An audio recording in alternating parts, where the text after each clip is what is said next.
In South Africa, we've got huge segregation between different cultures, different people groups.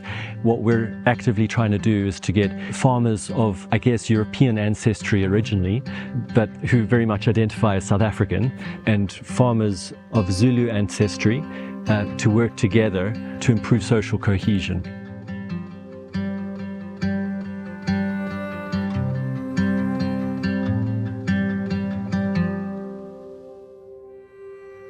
We start out working with commercial farmers, and we develop a methodology for producing a particular essential oil. And once we feel like we've got the methodology that works, we provide mentoring and training for small-scale growers to start their own agribusiness. We donate the seedlings.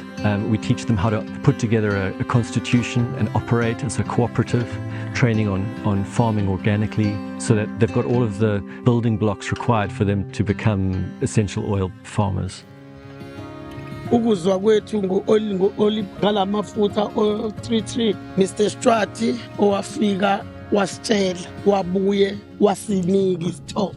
Kungasijabulisa kakhulu futhi ukuthi sisinakekele kahle ukuze sisibone ukuthi masikhula sizoba ngakanani, masesikhiqiza sizokwenza kanjani.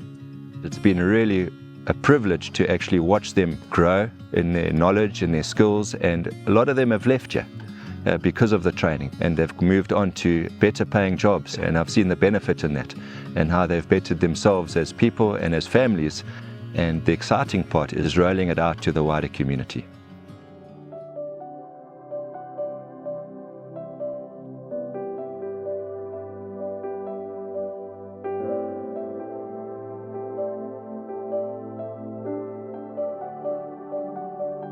There is a creche, which is a children's center. Our partners use that premium to support the children's center, to buy them food parcels.